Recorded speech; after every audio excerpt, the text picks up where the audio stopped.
Okay, hello to everybody watching. So this is a 2015 WR250R, and I just want to make a quick video on removing the engine because I just got through most of taking the accessories off to remove it, and I was like, I should really make a video because there's not really any videos showing how to do this, and it's really easy. I think really all the tools you need are something like a metric socket kit, some metric Allen wrench keys, some metric open-ended wrenches, and think that's pretty much covered. You might need a hammer or something like that, but I mean, if you have a basic stocked like toolbox or garage, this really isn't difficult, and it's not that labor intensive either. Most of this stuff I pretty much only got within an hour of wrenching on it, and it'll probably go a lot quicker for you, because let me get into why I'm removing this engine. So my transmission output shaft is basically completely roached, and the reason for that is because when I bought the bike, I had never really worked on a bike of this magnitude, so I had a buddy over and we were just inspecting the bike because I had just bought it and I didn't know anything about it. So I wanted to make sure it was all safe. So we got to looking at stuff, tightening bolts and whatnot, because the previous owner, I don't really know how well he took care of this thing. I asked my friend, I was like, does this have to be tightened down? I couldn't remember if it was tight to begin with. And I'm 99 to 100% sure he told me it didn't need to be tight. And 4,000 miles later, here we are. The splines on the sprocket are just completely screwed up. And this seems to be a pretty common issue. People take stuff apart and not put it together correctly, or the nut will back off because you're actually supposed to replace the nut. I had just basically crimped it in place, and it was basically completely loose. So what happens is, after many thousands of miles of just the sprocket weaving back and forth because it's not tight, it'll just strip the spline teeth right off the shaft, and your front sprocket will just spin and you won't get any power. But mine wasn't that bad, so what I did was tighten the nut just ridiculously tight. I don't even know how I got it that tight because I couldn't get the damn thing off. I seriously could not get it off. I tried heat, I tried pounding the hell out of it. I had somebody stand on the brake while on the bike while I stood on a pry bar trying to get it off. I couldn't get it off again. There was just no way. I thought I was going crazy, so I was like, oh, maybe I should try the other way. Like, maybe it's reverse threaded, which I'm pretty sure it is. I could be wrong. I might have screwed myself. But in the end, it wouldn't come off. So I didn't feel that bad about grinding it off. So I took like 4 cuts. Seriously, 4 cuts. Here's a piece of the nut right there, where I just sliced it off. There's the little pressure washer that goes in front of the sprocket, but behind the nut, focus, whatever, you understand. So that was boned. So here we are, taking the engine out. So I wanted to stop the video before I got very far and show you what I did. So first you got to take the seat off. It's 2 8mm bolts that come in from the bottom here that hold the seat off or on, and then the seat pulls off, and then you have these 2 plastic side covers. There's a little like pin in the frame right here with a rubber grommet. You pull each side, this plastic part pulls out, and then there is an Allen head screw. Where are you? Right there. This should be pretty simple if you've done this before. Anyways, and then it comes out. Basically, there's little tabs at the top where it slides back and up. And then both sides should come off pretty easy. And to disconnect your battery completely, come around to the other side. Then you have to take this plastic cover off, which is also pretty easy. There's a Phillips head screw that's in the gas tank. Take that off. There's 2 Allen head bolts that go in through the front of the plastics into the radiator. You take those out. All right. And yeah, I'm pretty sure that's it. There's this rubber grommet down here, just like those white plastic pieces, that also pulls out, and then it just comes off. But you have to pull forward because there's this little tab on the gas tank that basically makes it go forward only. So put that aside. And then for your radiator, take off all your coolant lines. So you got top coolant radiator right there. I think you should just be able to use, I think that's probably a 6mm bolt head with a Phillips on there for the hose clamps. There's one up here. There's also a hose down here. And then take those out. And then for the radiator holding it to the frame, there's a 10mm bolt right here and a 10mm bolt up top here. And then your radiator should come off after all of that. Oh, there's also a little hex head bolt here. All that does is just hold this coolant hose to the frame, and it's easiest just take that out so you have a lot of play when you're working with trying to take the radiator off. Continue below that, we have this might be a temp sensor plug. I'm not sure. It plugs into the back of the cylinder head. It's green. I just used the pliers. It comes right out. Then you have your positive line for your starter at the back here. It's under a little 10mm nut. You have to hold the wire super securely as you take that nut off, or else the entire thing will just spin up. So you take that off, and then your exhaust, which it's pretty easy, you probably do this first, is there's two 12mm nuts that hold the exhaust on these studs, and then it just slides forward once those are out off of this exhaust piece right here, comes right out. And that's pretty much where I'm at right now. Seriously, not that hard, only maybe a dozen bolts or screws, and we're already this far. So I'll catch you in a bit, and maybe I'll have more off this. Okay, I'm going to keep going. We're going to take off this side piece right here, and just another one of those Phillips head screws into the gas tank here. Don't forget that little grommet at the bottom right here has to be pulled out, as well as two Allen head screws, one in here and one up here, that have to come out. All right, yank all that out.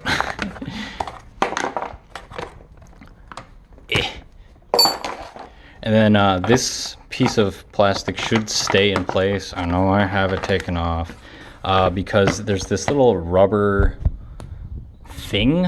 knob right there that this piece rests on. So you'll take everything off, just pull that off. Comes right through the hole. And then we're going to continue by, I think this is a neutral switch. So as you can see, it wires up. There's this little keeper that's on the frame. Here's a trick.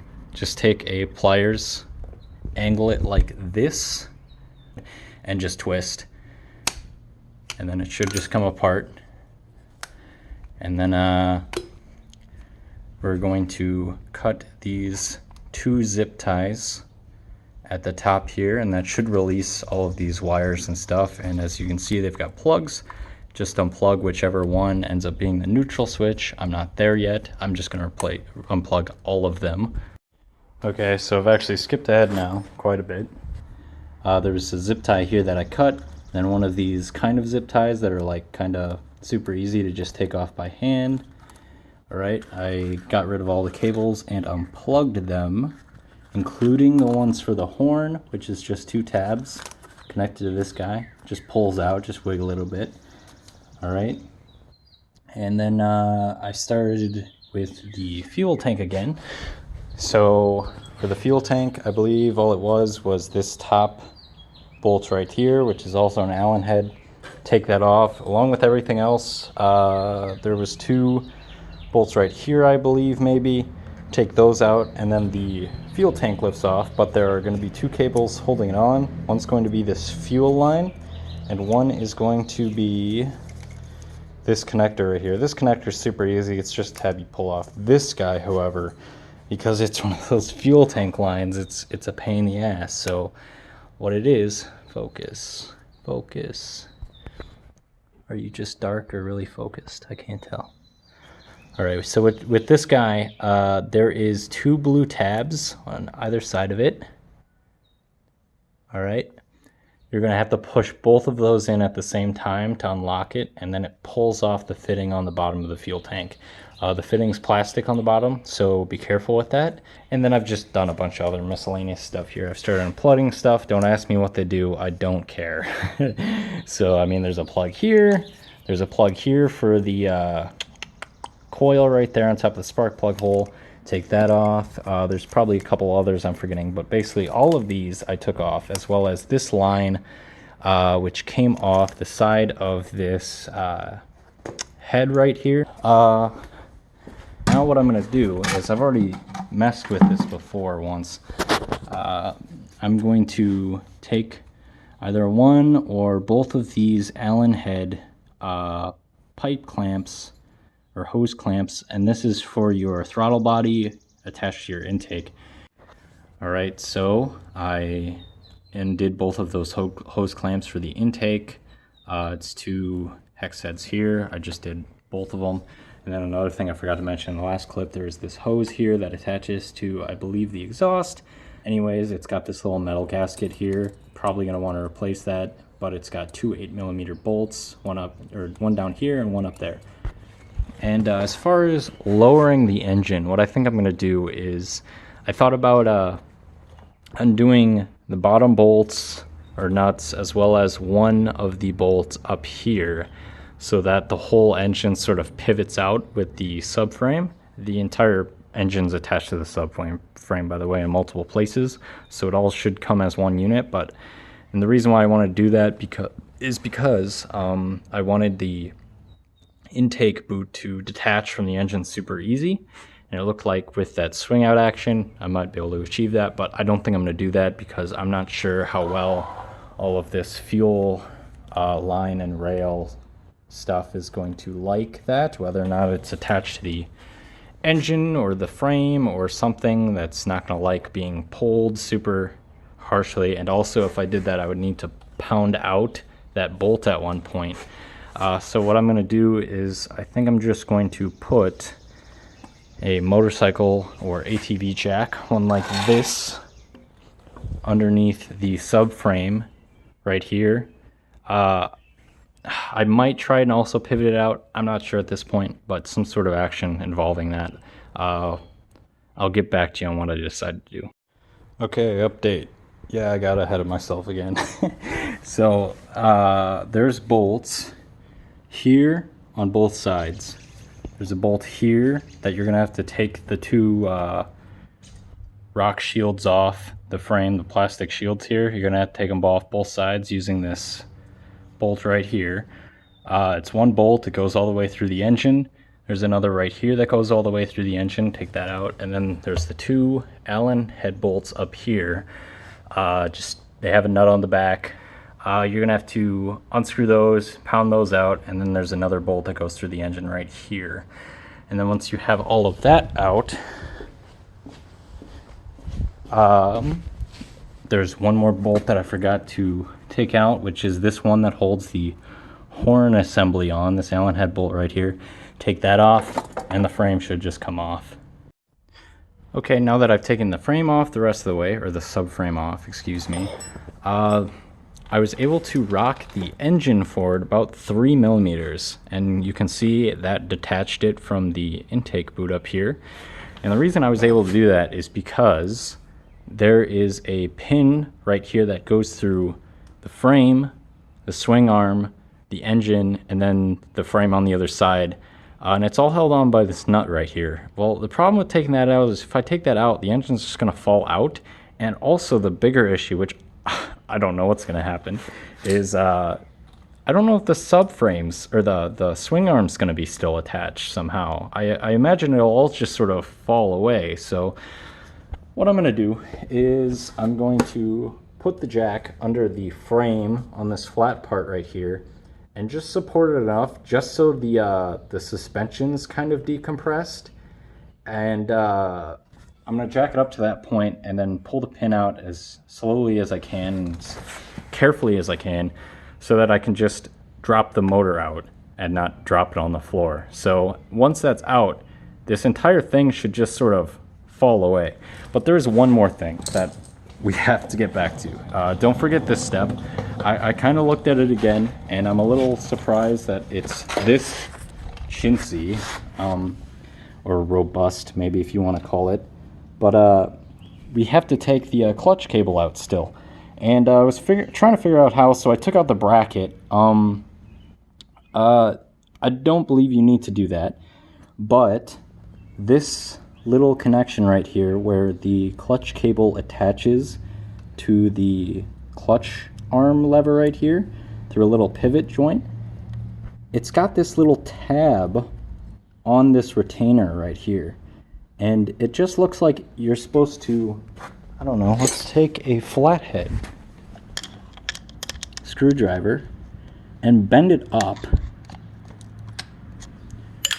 and that should just, yeah, let the cable slide through that groove and fall away. Alright, I was able to slot the cable out because, as you can see, now it's like a little keyhole shape. And then your last thing to detach the engine, I know I keep saying last thing, but gosh, it's like I keep saying more.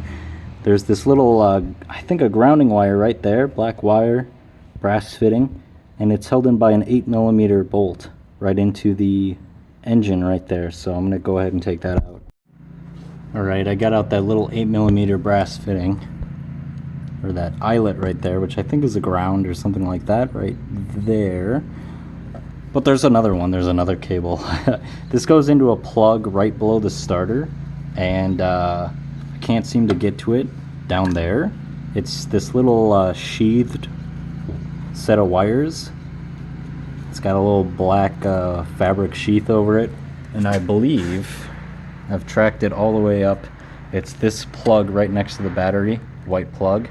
So I'm just going to take that apart.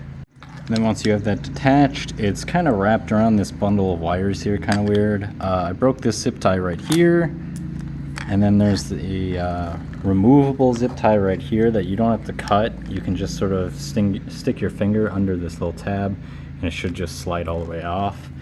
And then unwrap it a bit. And there's one little hitch down here, which is, it's really hard to see, around this bundle of wires right here. There's this weird little plastic clip around all of them, and the best way to do that I've found is just stick a flathead, like kind of right there in between two plastic pieces. Give it a twist, and it should pop the two halves apart. It's almost like a C shape. Here you go. So if you can see how I did that, it's sort of a ratcheting mechanism. What you really need is to slide those two parts apart. Okay, so I'm trying to get that wire out, and I just realized there's another one of those removable zip ties. It's wrapped around the frame like right there. As you can see, there's the head of it. You should be able to just, again, pop a slot head right under that tab and then pull it through. Alright, while you're trying to rerun this wire and get it out of there, I just noticed another zip tie. It's going to be really hard to see. It's right up under the frame, right up here somewhere. I would just go ahead and cut it. And then once that's undone, you should be able to just yank it through. Alright, so just to make it easier, taking this pin out for the engine, that nut right there, you're going to want to remove this bolt that holds the brake lever arm. That just gives you a bit of clearance right there, so you can sort of maneuver that out of the way just to get a socket in there. But don't be a cool tough guy like I was, and just like unscrewed it and was wondering why it was tight, and then I didn't realize that there was actually a cotter pin on the back, and this is like got drilled holes in it, so I just sheared off the end of the bolt on the back where the holes were and broke off the cotter pin. So now I gotta replace that if I ever want to ride the bike again. Okay, just an update. So the engine's almost out, but if I was to do this again, I would probably not end with this bolt. I'd probably end with, well, I'd probably lead with doing that. I would do that bolt first and then do all of the ones attached to the subframe, or just detach the subframe and the engine together, because what you have to do is you essentially have to get the swing arm and tire kind of on the ground to a point where it doesn't put a lot of tension on that axle or pivot essentially. But I was able to just sort of take a rubber mallet and a punch and peen it all the way through mostly. And now I think it's to a point where basically if I just rock up on the engine a couple times and just rock it a bit, I can just yank this all the way out. So I'm just going to go ahead and do that. All right, that's it. I have liberated the motor. I wasn't forgetting anything. That was actually everything you needed to grab. So just be careful. When I was lifting it out, this hose was still clamped around this bracket right here. So just remember to unclamp those from each other and it should all just come out. It came more this way than straight forward because the valve cover was hitting this part of the frame right here. So just sort of rock it this way and it should come out. As you can see, the swing arm has dropped a little bit, but that's fine. So I have it completely supported here. It's really sturdy. So whenever you get the engine back in, just sort of set it in there. Probably, maybe it'll be a little bit easier or a pain, I'm not sure, to attach the engine to the subframe first. That way you can sort of set it right here, bolt those in, and then rock it up into this slot here and put those bolts in, and then work on lining the swing arm up. But yeah, that's it. One thing I did at the beginning of all this was I took a pressure washer and I pressure washed the entire motor and the bike. And as you can see, I'm dirty, but I'm not absolutely greased up filthy. So it seemed like I did a pretty good job. So I'm either gonna end the video here or I'm gonna keep going. I'd probably make a second video because I gotta take that shaft out, and I'm pretty sure I gotta split the case to do that. So yeah, if you guys have any questions or just comments, just drop those in a like, and I'll catch you next time. Join me next time and we're gonna put this all aluminum 2-stroke 440 with 0 hours on it into that.